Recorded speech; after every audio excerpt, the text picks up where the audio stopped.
Good morning. Welcome to a short summary of the second meeting of the Bible studies in Orchard Lake on November 17. Since during the first meeting, as a sample of the composition of the biblical text, I chose the Lord's Prayer from chapter 6 of the Gospel according to Matthew, therefore consequently I decided to continue with the Sermon on the Mount that we find in the Gospel according to Matthew in chapters 5 up to 7. And the theme of the second meeting was the Beatitudes together with the metaphor of salt and light. So the beginning of the Sermon on the Mount in the Gospel according to Matthew chapter 5. And I compare it with a similar text with the Beatitudes and woes that we find in the Sermon on the Plain in the Gospel according to Luke chapter 6. The first remark, it concerns the comparison that in the Gospel according to Matthew we have a long speech called the Sermon on the Mount because it is introduced in the following way. When Jesus saw the crowds, he went up the mountain, and after he sat down, his disciples came to him. Then he began to speak and taught them, saying, and then followed the Beatitudes. While in the Gospel according to Luke, we have another sermon called the Sermon on the Plain because it is introduced as follows. He came down with them and stood on a level place with a great crowd of his disciples and a great multitude of people from all Judea, Jerusalem, and the coast of Tyre and Sidon. They had come to hear him and to be healed of their diseases, and those who were troubled with unclean spirits were cured. And all of the crowds were trying to touch him, for power came out from him and healed them all. That he looked up at his disciples and said, and then follow the Beatitudes and woes. There is a saying that there are no wrong questions, but could be wrong answers.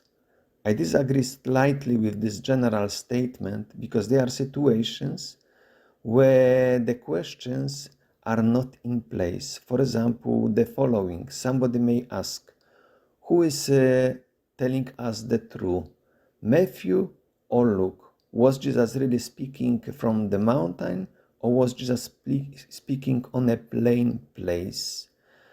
In order to resolve this enigma, we should also consider that each of the evangelists is addressing the gospel to different group of people and may use also some images, something what is common, more understood to them, and therefore elements using to place the particular story, some details, some particulars can be suitable to such circumstances. And for example, Matthew is writing to the Jews, to Christians coming from Judaism, in particular in biblical environment, in biblical geography.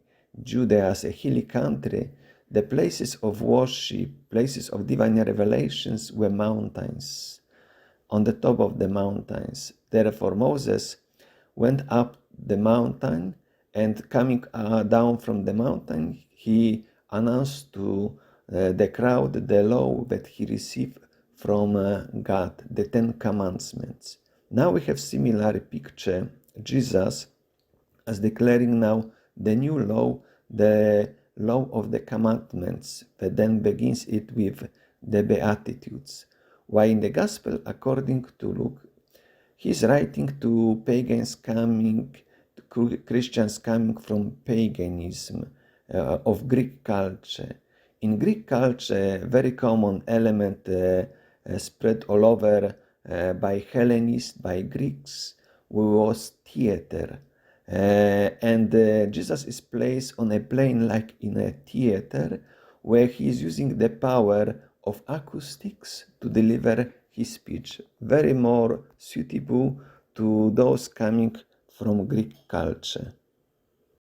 Now, concerning the Beatitudes, in the Catechism they are extracted 8, because in fact the first 8 are similar in the same form.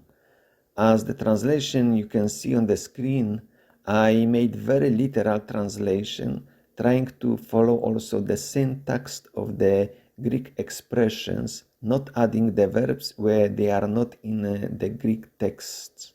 For example, happy the poor in spirit, happy the mourning, happy the gentle, happy the hungry and the thirsty of righteousness, happy the merciful, happy the pure of heart, happy the peacemakers, happy the persecuted on account of righteousness.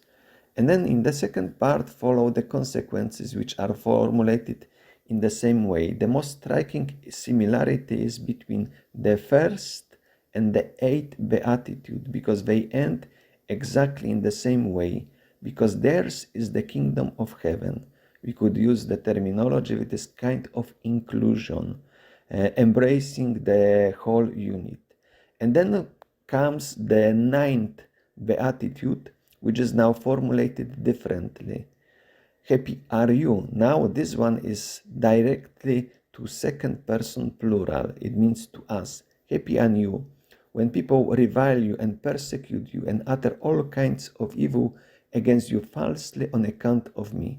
Rejoice and be glad, for your reward is great in heaven.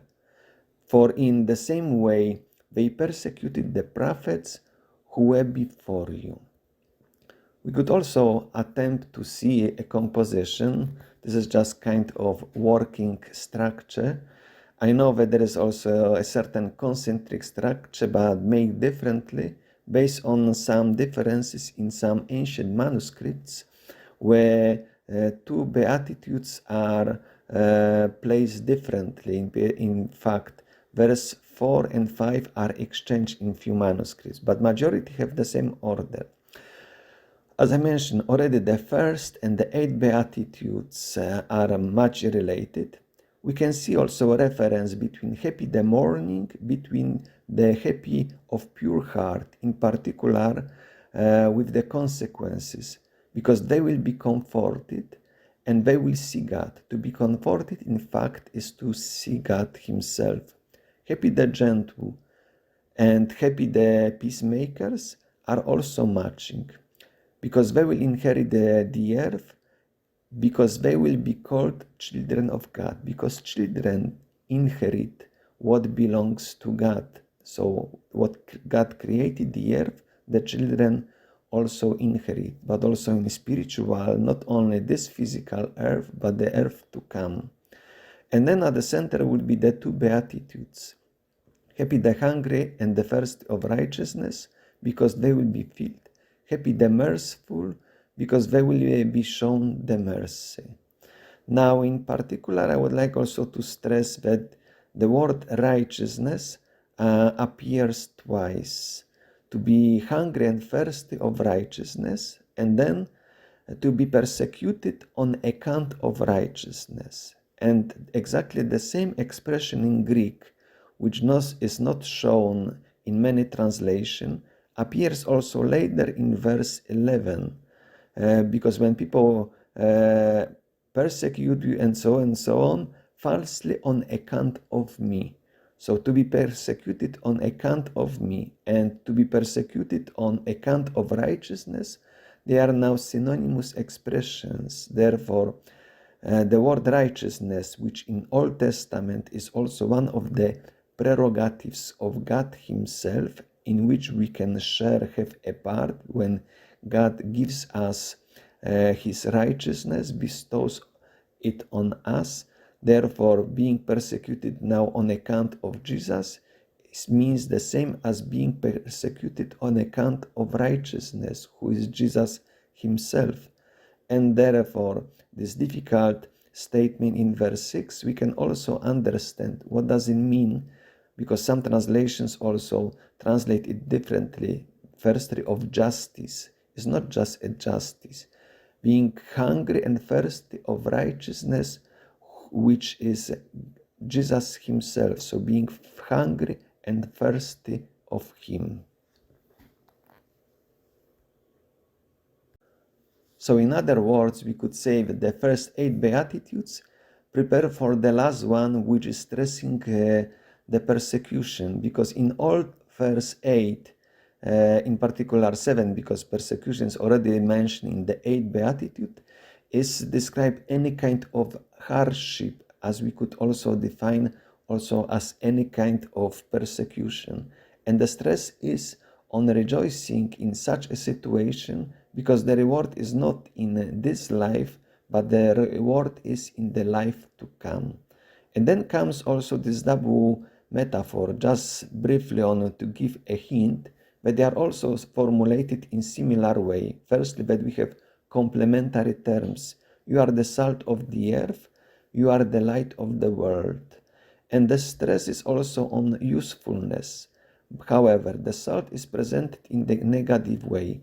When the salt is losing its usefulness, then is trampled by the people.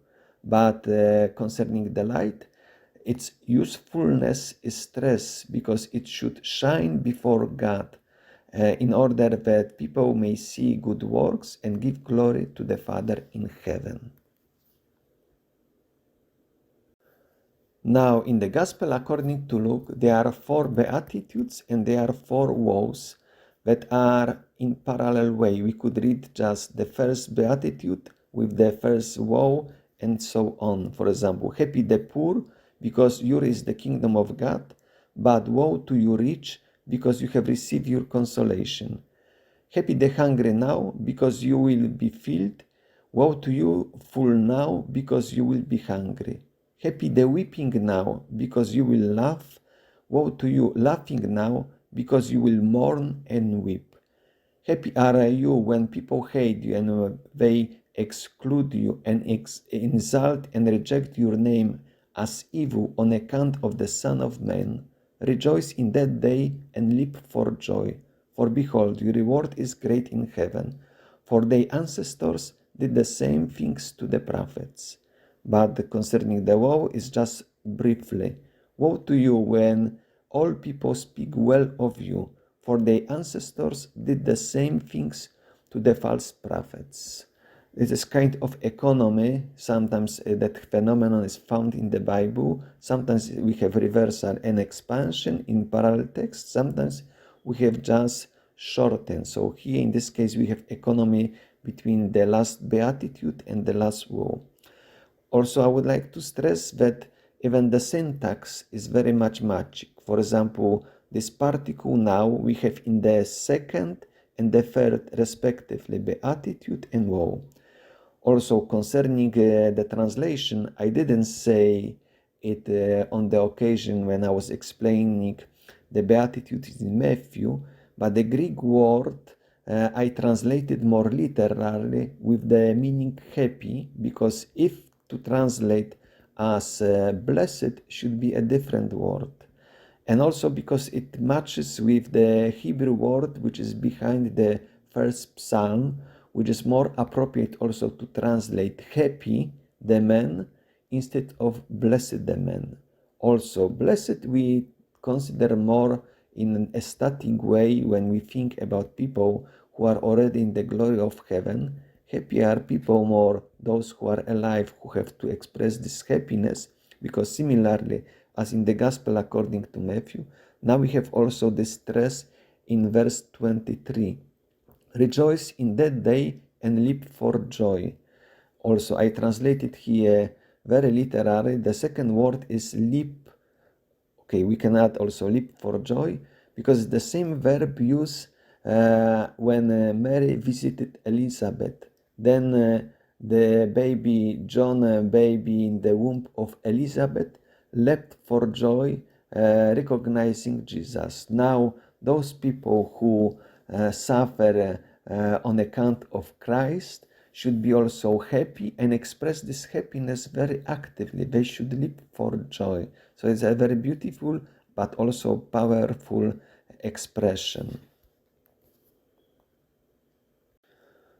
Now, summarizing, in the Gospel according to Matthew, we have a pattern based on the Old Testament, in particular the figure of Moses. Jesus is presented now as new Moses, or even more than Moses, establishing now the new law, and then follow the Beatitudes. Now in the Gospel according to Luke, we have these two blocks for Beatitudes and for woes. This arrangement, as I said, is more suitable to Greek culture in the form of theater. Jesus is speaking as an orator or philosopher performing, or even somebody performing in theater. But surprisingly, we have these two contrasting blocks, blessings and woes. In that case, those blessings and woes can also recall the Old Testament, the figure of Moses, because once he announced the commandments to the people, the laws, then he also stressed in the name of God, pronounced that if they will observe all these words, all these rules, they will be blessed. And there is a long list of blessings. But if they will not observe them, then comes also a long list of cursing. So in that case, Lucan Gospel in those Beatitudes and woes also follows the pattern of the Old Testament. I would like to wish you a nice day and fruitful study, and welcome for the next meeting, which will be in the middle of December physically, or later on you can also follow my summary. God bless you.